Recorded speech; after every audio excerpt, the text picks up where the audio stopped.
Le justicier de la Serra, ou si on veut être plus précis, Panhandle en anglais, est tourné en 1948 par Leslie Selander. Leslie Selander, c'est un de ces vétérans du western. Ce sont par dizaines que Leslie Selander a tourné des westerns. Il y a d'ailleurs une curiosité dans sa carrière, c'est qu'il a tourné de nombreux films qui s'appellent Fort quelque chose. Alors il y a For Yuma, For Osage, etc. Il adorait donc tourner des films avec des titres de fort. Et en même temps, il a tourné avec grande partie des comédiens propres au western.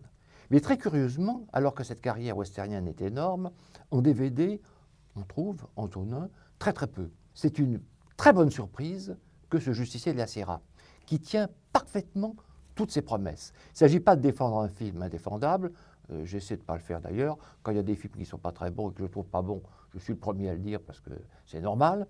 Celui-là, moi, je trouve, est une très bonne chose parce que ça nous ramène d'un coup, 50 ans avant, quand il y avait beaucoup de westerns, aujourd'hui il n'y en a plus, quand il y avait beaucoup de westerns, surtout quand il y en avait beaucoup de westerns sans prétention, les scénaristes, les réalisateurs ne se prenaient pas la tête, mais en même temps, il y avait dans ces films énormément d'idées, beaucoup d'idées, toujours des idées.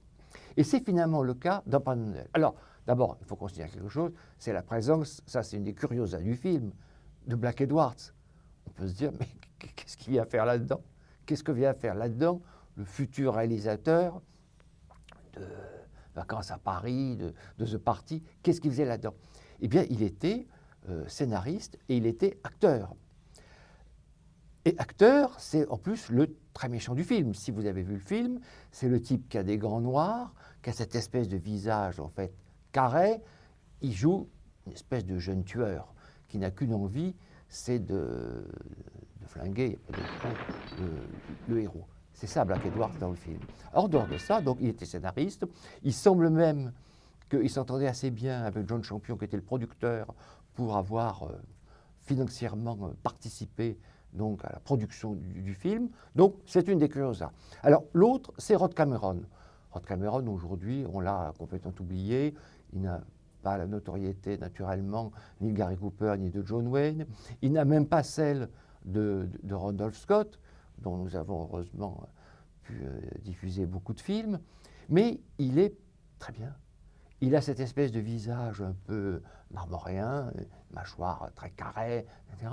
Et il est très bien. Et on sent en même temps que c'est quelqu'un, un peu comme les personnages de Randolph Scott dans les films de Butcher, qui a un passé. Ce passé, il en parle à un moment, il était du côté de Lee. Il a connu Lee. Lee, c'est le malheureux général sudiste qui a perdu. Grant a gagné, Lee a perdu. Appomattox, l'un s'est rendu à l'autre. Lee s'est rendu à Grant. Bon, il était du mauvais côté, comme John Wayne le rappelle d'ailleurs un moment dans The Searchers, naturellement, dans La prisonnière du désert. Bon, là, on a déjà des idées, je trouve, très intéressantes. En plus, on a deux personnages féminins tout à fait curieux. Alors, l'un est joué par Cathy Downs. Cathy Downs, nous la connaissons bien, nous les amateurs de western. C'était Clementine Carter.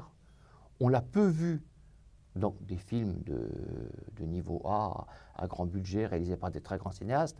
Elle était inoubliable déjà dans My Darling Clementine. Et là, elle est tout à fait bien. Et l'autre est tout à fait surprenante aussi, celle que joue Anne Gwynn, puisqu'il y a cette scène, alors là, assez rare dans un western, où on voit Rod Cameron et elle s'embrasser à terre. C'est rare dans un western. Alors, on s'embrasse sur un lit, rarement dans un western, enfin on s'embrasse comme ça, debout, etc. Là, ils s'embrassent à terre, comme on pourrait presque dire dans un film très moderne. Je pense qu'à ce moment-là, des films de série, ce qui est le cas de celui-là, qui n'étaient pas distribués par de grandes sociétés, passaient de temps en temps à travers les mailles du filet du code de production. Parce que je pense que le film aurait été produit par la Fox ou à la MGM, on aurait rapidement appelé les patrons de la Fox et de la MGM en leur disant « Attendez, là il y a une scène qui ne va pas passer dans les salles, celle-là il va falloir la retourner, c'est pas normal qu'ils se roulent par terre tous les deux, qu'est-ce que c'est que ça, qu'est-ce qu'on a vu ?» Comme c'était une petite firme, je pense que c'est passé plus facilement à travers. Alors, qu'est-ce que je voulais...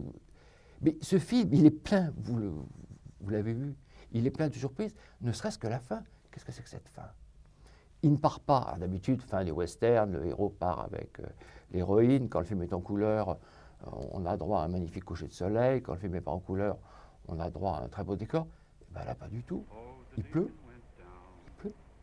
Et le type, Rod Cameron, il part comme ça. On le voit partir de dos, dans la pluie, dans la nuit. Et finalement, sa stature finit par s'effacer. Il disparaît. C'est quelque chose de tout à fait curieux. On l'aurait vu dans un film d'un cinéaste beaucoup plus connu que Leslie Selander, on en parlerait encore. C'est une des curiosités du film. Alors, autre curiosité dans l'interprétation, on a parlé de Rod Cameron, on a parlé des deux actrices, on a parlé de Black Edwards. Alors, il y a Reed Hadley aussi qui joue le très méchant. Reed Hadley, il a joué Jesse James dans le très beau film de Samuel Fuller, I Shot Jesse James. J'ai tué Jesse James. C'est lui qui est Jesse James. Et en même temps, il a joué Frank James. Plutôt, les deux frères devaient se ressembler. Donc, un petit western comme ça, très peu connu, on découvre en fait qu'il y a plein d'idées. Et c'est ça le western. On est toujours surpris.